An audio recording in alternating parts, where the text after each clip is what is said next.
আমার মনে হয় আমাদের কাছে যথেষ্ট হাতিয়ার আছে Rn এর রৈখিক সাবস্পেসের ধারণাটি বোঝার জন্য। আচ্ছা, তাহলে এখানে নিচে লিখে ফেলি। আমি এখানে লিখবো যেটাকে আমি সবসময় বলি Rn এর সাবস্পেস।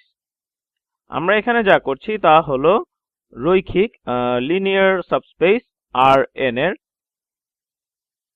আমি এখন এর একটি সংজ্ঞা দিতে চাই। ধরি একটি ভেক্টরের সেট v, এটা হলো ভেক্টরের কোনো একটি সেট এবং এটি হলো Rn এর একটি সদস্য। আমি আগেই বলেছি Rn যখন আমরা এর কথা বলি তখন এটি হলো একটি অসীম সংখ্যক ভেক্টরের সেট যেখানে প্রতিটি ভেক্টর রয়েছে n সংখ্যক উপাদান। প্রতিটি ভেক্টরের রয়েছে n সংখ্যক উপাদান। তাহলে আমি এর আনুষ্ঠানিক সংজ্ঞা দিচ্ছি না, এটি হলো শুধু একটি ভেক্টরের সেট। মাঝে মাঝে আমরা একে এভাবে দেখি যে এটি হচ্ছে একটি বহুমাত্রিক স্থান, কিন্তু আমরা যদি একে যতটুকু সম্ভব বিমূর্তভাবে বুঝতে চাই তাহলে এটি হলো একটি সেট এবং সেই সবগুলোর আমরা একে বলতে পারি x1 x2 এভাবে করে xn পর্যন্ত। এখানে প্রতিটি xi এরা হলো বাস্তব সংখ্যার সদস্য এবং এই কথাটি সকল i এর জন্য প্রযোজ্য। তাহলে এটা ছিল সংজ্ঞা। তাহলে এটি হলো একটি বিশাল ভেক্টরের সেট এবং এটি অসীম একটি ভেক্টরের সেট। v আমি একে বলবো Rn এর একটি উপসেট হিসেবে, যার মানে হচ্ছে এখানে থাকতে পারে এই সবগুলো ভেক্টর। আমি কিছু সেকেন্ডের মধ্যে এর ব্যাপারে আরো কথা বলবো, তবে এখন এই ভেক্টরগুলো কিছু, এটাকে আমরা এইভাবে দেখি যে কিছু উপসেট, হয়তো এই ভেক্টরগুলো কিছু নির্দিষ্ট ভেক্টর এবং এই v কে উপসেট উপসেট না সাবস্পেস হতে হলে আমি তো ইতিমধ্যেই বলেছি যে এটি Rn এর উপসেট। হয়তো এটি তোমাদের সহযোগিতা করবে এবং আমি যদি এখানে পুরো Rn টি আঁকি তাহলে এটা হলো আমাদের Rn এবং এগুলো হলো সকল ভেক্টরের যেগুলো Rn এর মধ্যে আছে এবং v হলো কোন একটি উপসেট। আমি কিছুক্ষণ পর আরো বিস্তারিত আলোচনা করব, তবে এখন আপাতত ধরি এটা হলো v হলো একটি উপসেট, ভেক্টরের উপসেট। এখন v কে যদি সাবস্পেস হতে হয় তাহলে সংজ্ঞা অনুযায়ী যদি v, আমি লিখে দিচ্ছি এটা, যদি v সাবস্পেস হয় অর্থাৎ রৈখিক বা লিনিয়ার সাবস্পেস হয় Rn এর, অর্থাৎ Rn এর কোনো লিনিয়ার সাবস্পেস হয়, এর মানে হলো এটি হবে আমার সংজ্ঞা মতে এর মানে হতে পারে তিনটি জিনিস। যে ভেক্টর v ধারণ করবে শূন্য ভেক্টরকে, তো শূন্য ভেক্টরকে v ধারণ করবে, অথবা তুমি এটাকে লিখতে পারো এভাবে যে শূন্য শূন্য এভাবে শেষ পর্যন্ত শূন্য, এভাবে লিখতে পারো। v তাহলে ধারণ করবে শূন্য ভেক্টর এবং এখানে একটি বড় v। তাহলে এখন যদি আমাদের v তে কোনো ভেক্টর x থাকে, আচ্ছা আমি এটাকে তাহলে এখানে লিখে ফেলি, x আমার ভেক্টর যদি v এর সদস্য হয় তাহলে x হলো সেই ভেক্টরগুলোর একটি যেগুলো কিনা আমার v এর মধ্যে আছে। এখন তাহলে আমি যদি x এর সাথে কোনো বাস্তব সংখ্যাকে গুণ করি, তাহলে x যদি v তে থাকে এবং v যদি Rn এর সাবস্পেস হয় তাহলে x গুণ যে কোনো স্কেলার v এর সদস্য হবে। ব্যাপারটি কিন্তু এমনিই হতে হবে। আর তোমরা যারা এই পরিভাষাটির সাথে পরিচিত জানো যে একে বলা হয় ক্লোজার বা সমাপ্তকরণ। তাহলে ক্লোজার বা সমাপ্তকরণের ব্যাপারটা আমি এখানে লিখে ফেলি, একটা ভিন্ন রং ব্যবহার করি এখানে। তাহলে এটি হলো সমাপ্তকরণ স্কেলার গুণের জন্য, অর্থাৎ ক্লোজার আন্ডার মাল্টিপ্লিকেশন। এটি হলো শুধুমাত্র একটি মজার উপায় ভাবে বলার যে দেখো আমি নিব আমার সেটের যে কোনো একটি উপাদান এবং আমি যদি একে গুণ করি কোন স্কেলার দ্বারা তাহলে এরপরেও আমি আমার সেটের ভিতরেই থাকব।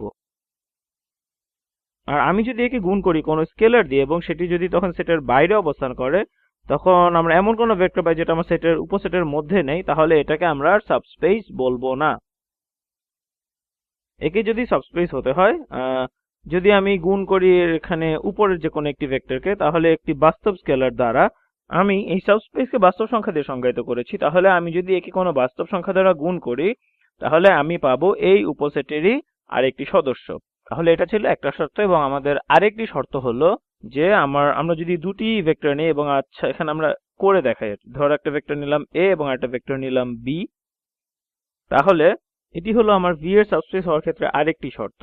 তাহলে a যদি a তে থাকে, দুঃখিত, a যদি v এর মধ্যে থাকে, এবং ভেক্টর b ও যদি একটি v এর সদস্য হয় আর v যদি Rn এর সাবস্পেস হয় তাহলে সেটাকে আমরা বলবো যে a এবং b উভয় হবে v এর সদস্য। তাহলে এটি হবে সমাপ্তিকরণ বা ক্লোজার যোগের ক্ষেত্রে। আচ্ছা, এটাকে আমি লিখে দিচ্ছি, যোগের ক্ষেত্রে সমাপ্তিকরণ। আবার তাহলে এটি হলো একটি মজার উপায় বলার যে দেখো, তুমি যদি আমাকে দুটি উপাদান দাও যেটি কিনা তোমার উপসেটের সদস্য, এবং আমি যদি এদের দুইজনকে যোগ করি তাহলে এরা হতে পারে বিক্ষিপ্তভাবে না যে কোনো চলক, এবং আমি যদি এদেরকে যোগ করি তাহলে আমি আমার উপসেটের আরেকটি উপাদান পাবো। তাহলে এর মানে হলো যোগের সমাপ্তিকরণ।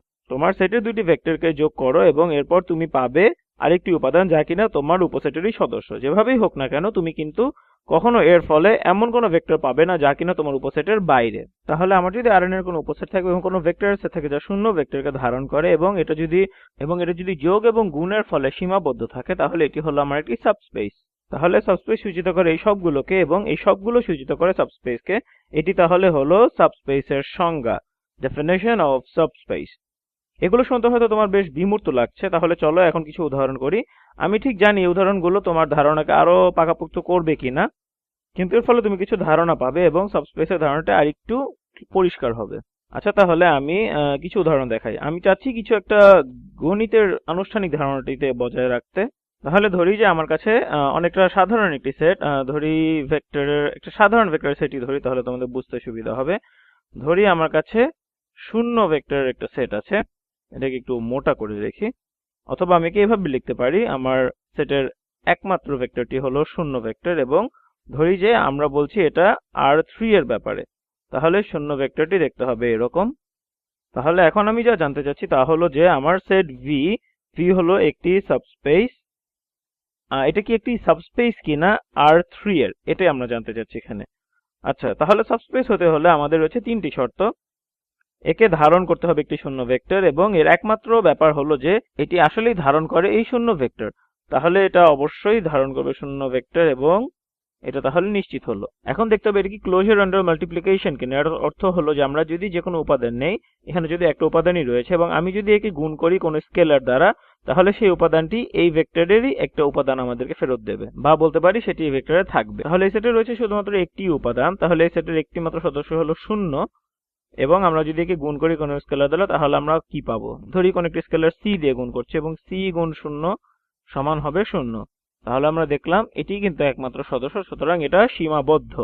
আমরা লিখে দিই ক্লোজার আন্ডার এডিশন, এবং তুমি একে গুণ করতে পারো একটি ভেক্টরকে যে কোনো স্কেলার দ্বারা এবং তুমি আবার সেই ভেক্টরটি পাবে, অর্থাৎ শূন্যকে যার সাথেই তুমি গুণ করো না কেন তুমি শূন্য ভেক্টরই পাবে। তাহলে এই দিকটাও আমাদের নিশ্চিত হলো। এবং এটি কি তাহলে এখন আমরা দেখব ক্লোজার আন্ডার এডিশন কিনা। স্পষ্টতই আমি যদি এই সেটটির সাথে কোনো সদস্যকে যোগ করি, অর্থাৎ একটি সদস্যকে অপর আরেকটি সদস্যের সাথে, এখানে শুধু একটি উপায় আছে, আমি এর সাথে একেই যোগ করে দিই, তাহলে আমরা কি পাই, আমরা আবার একেই ফেরত পাই। তাহলে এটি অবশ্যই সীমাবদ্ধ যোগের জন্য, অর্থাৎ ক্লোজার আন্ডার এডিশন। লিখে দিচ্ছি ক্লোজার আন্ডার এডিশন। তাহলে দেখা যাচ্ছে যে এই সাধারণ সেটটি Rn এর, যেটি কিনা একটি শূন্য ভেক্টর, এটি আসলে একটি সাবস্পেস। এটি হয়তো অনেক সাধারণ একটা সাবস্পেস, যেটা আমাদের সাবস্পেসের ধারণাকে হয়তো খুব ভালো মতো বুঝতে সাহায্য করে না, কিন্তু এটা শর্তগুলো পূরণ করে। তুমি হয়তো এর ভেতরের ভেক্টরগুলো কিছু করতে পারবে না, এরা হয়তো কোনোভাবেই তোমাকে সাবস্পেস হতে বাইরে যেতে বা এর সাথে কোনো কিছু করে স্কেলার গুণ করে তুমি বাইরে যেতে পারবে না। আচ্ছা, তাহলে আমি যদি এভাবে দেখাই হয়তো তোমাদের ধারণাটি স্পষ্ট হবে। যদি এমন একটি উদাহরণ দিই যেখানে এটি সাবস্পেস নয়, তাহলে আমি আমার কোঅর্ডিনেট অক্ষে যাই। তাহলে আমি বলি আমি জানতে চাই কোন একটি সাবস্পেস, না কোন একটি উপসেট। আমরা জানি এটা সাবস্পেস কিনা এখন আমি জানি না, আমরা ধরে নিচ্ছি এটা একটা উপসেট এবং এর নাম দিচ্ছি আমরা S, এবং এর সমান সবগুলো ভেক্টরগুলো হতে পারে, এটাকে ধরে নিই আমরা, এটা হতে পারে কি হতে পারে, এখানে ধরি আমরা এটা x1 x2, এবং এরা হচ্ছে R2 এর সদস্য। এবং শুধু এতটুকুই না, আমি এখানে একটু শর্ত আরোপ করে দিচ্ছি। তাহলে শর্তটা হচ্ছে যে x1 শূন্যের সমান অথবা বড়। তাহলে তুমি এখান থেকে নিতে পারো সব R2 এর ভেক্টরগুলো যেগুলোর প্রথম পদটি শূন্যের সমান বা এর চেয়ে বড়।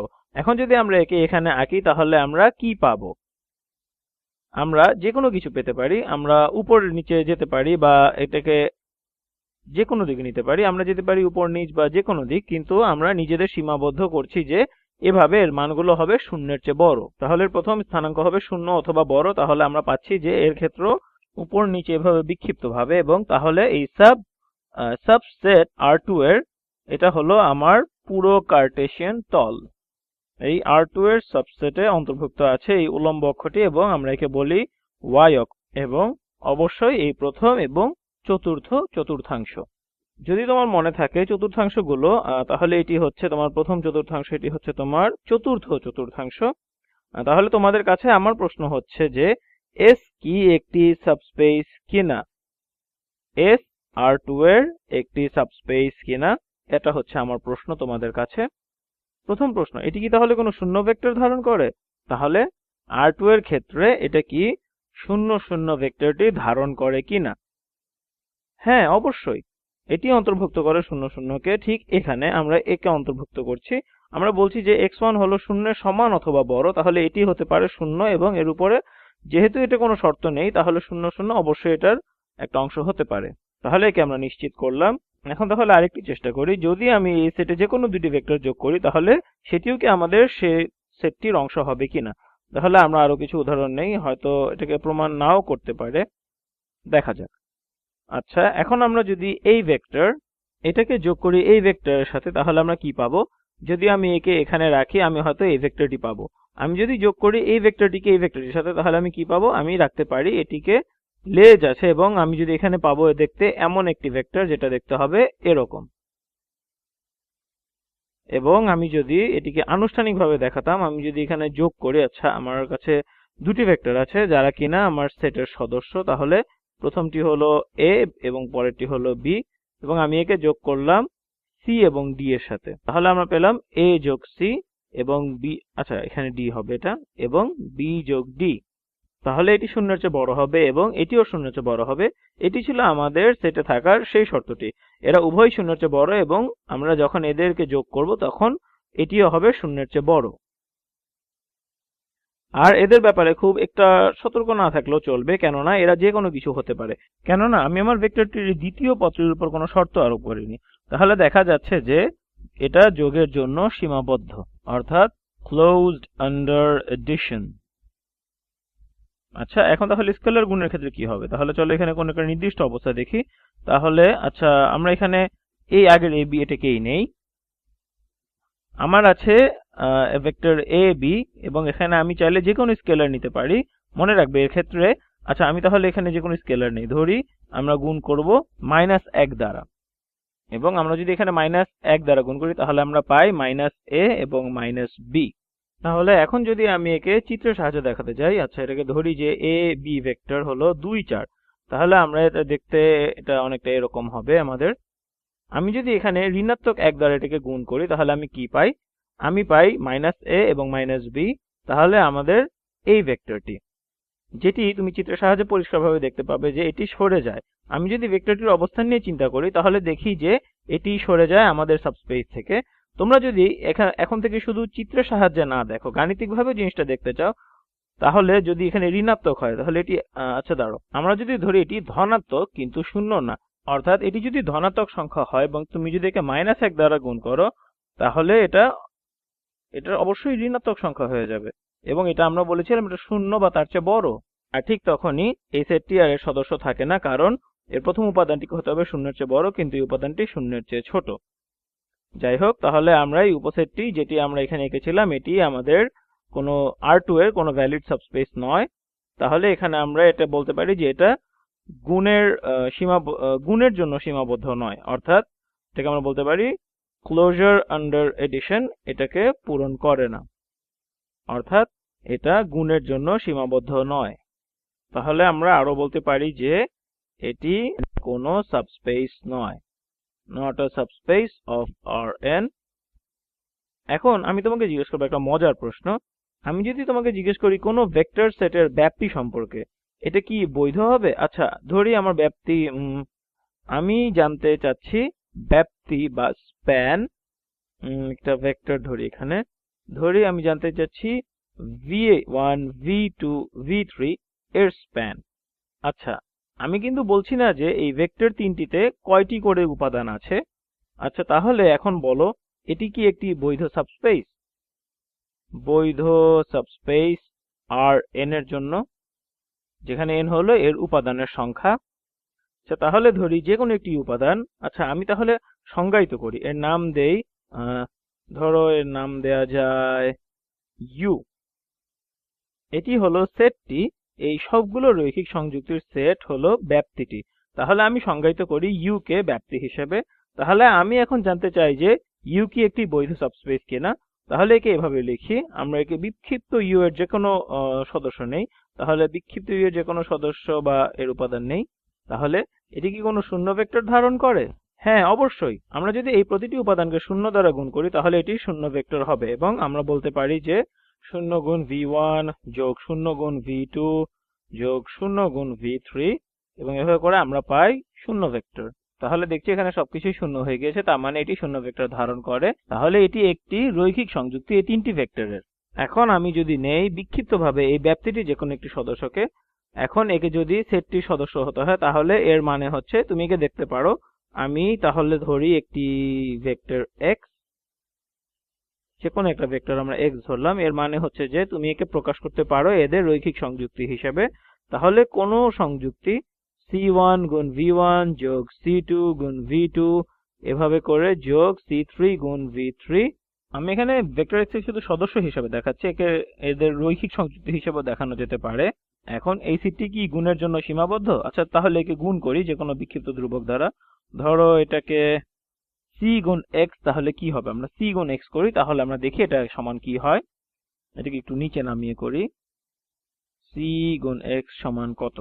আচ্ছা দাঁড়াও, এখানে c না নিয়ে আমরা অন্য কোনো বিক্ষিপ্ত ধ্রুবক নিই। ধরো আমরা নিলাম ধ্রুবক a, তাহলে আমাদের বের করতে হবে a গুণ x। তাহলে a গুণ c1 গুণ v1, আমি শুধু এখানে সমীকরণটির উভয় পক্ষকে a দ্বারা গুণ করছি, a c2 গুণ v2 যোগ a c3 গুণ v3। তাহলে এটি যদি কোনো বিক্ষিপ্ত ধ্রুবক হয় তাহলে এটিও আরেকটি বিক্ষিপ্ত ধ্রুবক, এবং এটিও আরেকটি বিক্ষিপ্ত ধ্রুবক, এবং এটিও আরেকটি বিক্ষিপ্ত ধ্রুবক, অর্থাৎ সবগুলো এখানে বিক্ষিপ্ত ধ্রুবক। আমি এখানে যা করেছি তা হলো যে আমি শুধু একে গুণ করেছি একটা স্কেলার দিয়ে, কিন্তু এই রাশিটা এখানে আমি একে চাইলে পুনরায় লিখতে পারি, একে এভাবে লিখতে পারি পুনরায়। এটা হচ্ছে c4 গুণ v1 যোগ c5 গুণ v2, এবং এটি হলো, এখানে আমরা লিখতে পারি পরেরটি c6 গুণ v3। স্পষ্টতই এটি ভেক্টরটির আরেকটি রৈখিক সংযুক্তি। তাহলে এই ব্যাপ্তিটি হলো এই তিনটি ভেক্টরের রৈখিক সংযুক্তির সেট। স্পষ্টতই এটি একটি রৈখিক সংযুক্তি, তাহলে এটিও ব্যাপ্তিটির অন্তর্ভুক্ত। তাহলে এটিও ব্যাপ্তিটির অন্তর্ভুক্ত, এবং এরা সবাই হচ্ছে ইউ এর সদস্য। এটিও সেই তিনটি ভেক্টরের ব্যাপ্তির সদস্য। তাহলে এটি সীমাবদ্ধ গুণের জন্য, আমরা এটাকে বলতে পারি এটা ক্লোজার আন্ডার এডিশন। এখন আমাদের দেখতে হবে যে এটা কি যোগের ফলে সীমাবদ্ধ কিনা। এরপর আমরা জানতে পারবো যে এই ব্যাপ্তি, আমাদের এই তিনটি নিয়েছি, যে এটাকে আমরা বর্ধিতও করতে পারি n মাত্রা পর্যন্ত। যাই হোক, এটা কি কোনো বৈধ সাবস্পেস কিনা। তাহলে এখন আমরা এটা প্রমাণ করার চেষ্টা করি। তাহলে আমরা এতক্ষণে একটি x কে সংজ্ঞায়িত করতে পেরেছি। তাহলে আরেকটি ভেক্টরকে সংজ্ঞায়িত করি যেটি u এর সদস্য, অথবা এটাকে আমরা ধরলাম d। তাহলে d1 গুণ v1 যোগ d2 গুণ v2 যোগ d3 গুণ v3। তাহলে এখন এখন এখন x যোগ y, এখন আমরা দেখব x যোগ y এর সমান কি। যদি আমি এই দুটি ভেক্টরকে যোগ করি তাহলে এর সমান কি হবে। তাহলে আমি যোগ করতে পারি x যোগ y, এর মানে হলো যে এই সবগুলো যোগ এই সবগুলো। তাহলে এখন এর সমান কত হবে, তুমি যদি এই দুটিকে যোগ করো তাহলে তুমি পাবে c1 যোগ d1 গুণ v1, c2 যোগ d2 গুণ v2 যোগ c3 গুণ d3 যোগ v3। তাহলে তোমার এখানে একটি v3 ছিল, আবার এখানে একটা v3 আছে। তাহলে তুমি যা করবে তা হলো শুধু এর সহগুলোকে যোগ করে দিবে। স্পষ্টত এটি হলো আরেকটি রৈখিক সংযুক্তি। এগুলো হলো শুধুমাত্র ধ্রুবক। তাহলে এটি একটি বিক্ষিপ্ত ধ্রুবক, এবং এটি একটি বিক্ষিপ্ত ধ্রুবক, এবং এটিও একটি বিক্ষিপ্ত ধ্রুবক। তাহলে এটি হলো কেবল একটি রৈখিক সংযুক্তি v1 v2 এবং v3 এর। তাহলে এটিও সংজ্ঞানুসারে v1 v2 v3 এর ব্যাপ্তির অন্তর্ভুক্ত। তাহলে আমরা নিশ্চিতভাবেই বলতে পারি যে এটা যোগের ফলেও সীমাবদ্ধ, অর্থাৎ এটা ক্লোজার আন্ডার এডিশন। তুমি এখন জিজ্ঞাসা করতে পারো যে তুমি বলছো যে যে কোনো ভেক্টরের ব্যাপ্তি হলো একটি বৈধ সাবস্পেস। আচ্ছা, তাহলে তোমাদের একটা উদাহরণ দেখাচ্ছি। এমন একটা উদাহরণ, যদি আমি একটা ভেক্টরের শুধু ব্যাপ্তি নেই, তাহলে আমি ধরি আমি নেই u সমান হলো একটি ব্যাপ্তি বা স্প্যান। একটি ভেক্টর, আচ্ছা সহজ একটা ভেক্টর নিয়ে এখানে ধরি আমাদের ভেক্টরটা হচ্ছে 1 1। স্পষ্টতই এটি একটি বৈধ সাবস্পেস হতে পারে না। তাহলে এখন চিত্রের সাহায্যে একে দেখি। তাহলে ভেক্টর 1 1 দেখতে হবে, ভেক্টর 1 1 দেখতে হবে অনেকটা এরকম, এবং ব্যাপ্তি 1 1 এর ব্যাপ্তি হবে, যেটি আদর্শ অবস্থান নয়। তাহলে ভেক্টর 1 1 এর ব্যাপ্তিটি হবে এর ভেক্টর সবগুলো রৈখিক সংযুক্তি। তাহলে এখানে আর যোগ করার কিছু নেই, তাহলে এটি হবে শুধু এই উপরে এবং নিচের মাপ। এখন তুমি যদি উপরের দিকে যাও তাহলে এটি দেখতে হবে এরকম, এবং তুমি যদি নিচের দিকে যাও তাহলে এটি দেখতে হবে ঋণাত্মক ডোমেইনে এরকম। এখন এই ভেক্টরটির সাথে বিভিন্ন মান গুণ করে এবং এদের যে কোনো আদর্শ অবস্থান নিয়ে আসলে তুমি অবশ্যই একটি রেখা পাবে, যেটি দেখতে হবে অনেকটা এইরকম। তুমি হয়তো ভাববে ও মা, এটাকে তো দেখতে সাবস্পেসের মতো লাগে না, কিন্তু এখানে কিছু জিনিস, যেমন এটি একটি শূন্য ধারণ করে, শূন্য ভেক্টর। আমরা একে গুণ করতে পারি, শূন্য গুণ আমরা এর মাপ নিতে পারি। তাহলে ব্যাপ্তিটি হলো শুধু ভিন্ন মাপ এদের, এবং এর সাথে অন্য কোনো ভেক্টর যুক্ত হলে তাদের কিন্তু এটি স্পষ্টতই একটি শূন্য ভেক্টর হবে। তাহলে এটি ধারণ করে একটি শূন্য ভেক্টর, এবং এখন এটা কি গুণের ফলে সীমাবদ্ধ। তাহলে ব্যাপ্তি হচ্ছে সবগুলো ভেক্টরের সেট। এখন তুমি যদি সি এর জন্য সকল বাস্তব সংখ্যা নাও এবং একে যদি গুণ করো 1 1 দ্বারা, তাহলে সেটি হবে ব্যাপ্তি। স্পষ্টতই তুমি একে যে কোনো কিছু দ্বারা গুণ করতে পারো, তাহলে এটি সমান হবে অন্য কিছু একটা, যেটি কিনা নিশ্চিতভাবেই তোমার ব্যাপ্তির অন্তর্ভুক্ত। এখন শেষ অংশ, এটি কি যোগের ফলে সীমাবদ্ধ কিনা। এটা ব্যাপ্তির যে কোনো দুটি ভেক্টর, আচ্ছা আমরা ধরি এখানে একটা ভেক্টর এ এটি রয়েছে, আমরা ব্যাপ্তিতে আমি একে দেখতে পারি এভাবে c1, এটি একটি স্কেলার গুণ আমার ভেক্টরটি। তাহলে এটা আমরা বলি, ধরি ভেক্টর বি, আর আমি একে দেখাতে পারি এভাবে c2 গুণ আমার সেটের এক ভেক্টরটি। তাহলে এখন এর সমান কি হবে? এর সমান হবে নিশ্চিতভাবেই, আমার এখানে আরেকটু জায়গা লাগবে, এখানে একটু জায়গা করে নেই। এর সমান হবে তাহলে c1 যোগ c2 গুণ আমার ভেক্টরটি। ঠিক এটি কিন্তু বেশ সাধারণভাবে নিশ্চিত, কিন্তু স্পষ্টত এটি রয়েছে ব্যাপ্তির মধ্যে এবং এটি কেবল এটির মাপকৃত রূপ। এটিও তাহলে ব্যাপ্তির অংশের একটি মাপকৃত রূপ, তাহলে এটিও হবে ব্যাপ্তির অংশ, কেননা এটির একটি স্কেলার রূপ। তাহলে এটাকে আমরা বলি c3। এখন যদি তুমি একে চিত্রের মাধ্যমে দেখো, আমি যদি এই ভেক্টরটিকে এখানে নেই, ধরি আমি এই ভেক্টরটি নিলাম এবং আমি একে যোগ করলাম এই ভেক্টরের সাথে। যদি তুমি একে উপর নিচে পর্যন্ত নাও, তাহলে তুমি শেষ পর্যন্ত পাবে এই ভেক্টরটি। এখানে সবুজ রং করো, আর এটিকে আমরা রং দিব, লাল রং দিই। তুমি শেষ পর্যন্ত আসবে তাহলে এই ভেক্টরে। তুমি চাইলে আরেকটি ভেক্টরকে অন্য আরেকটি ভেক্টর দিয়ে যোগ করতে পারো এবং এই রেখায়, এবং তাহলে তুমি পাবে আরেকটি ভেক্টর, এবং এই রেখাতেই তুমি আরেকটি ভেক্টর পাবে, এবং এই ভেক্টরকে যে কোনো কিছুতে গুণ করলে তাহলে তুমি আরেকটা ভেক্টর এই রেখায় পাবে। তাহলে তুমি দেখলে এটি সীমাবদ্ধ গুণের জন্য এবং এটি সীমাবদ্ধ যোগের জন্য, এবং তুমি এটাতে অন্তর্ভুক্ত করতে পারছো একটি শূন্য ভেক্টর। তাহলে যদি এটা খুব সহজ একটা স্প্যান ছিল, তারপর এটা একটা বৈধ সাবস্পেস, এবং এটি সেই ধারণাটিকে দেখায় যে আমরা এখানে দেখেছিলাম। তাহলে সাধারণভাবে আমি চাইলে এখানে নিতে পারতাম একটি সেট n ভেক্টর, এবং সেই একই যুক্তিতে দেখাতে পারতাম যে n ভেক্টরের ব্যাপ্তি Rn এর একটি বৈধ সাবস্পেস, এবং আমি এটা এখানে দেখিয়েছি।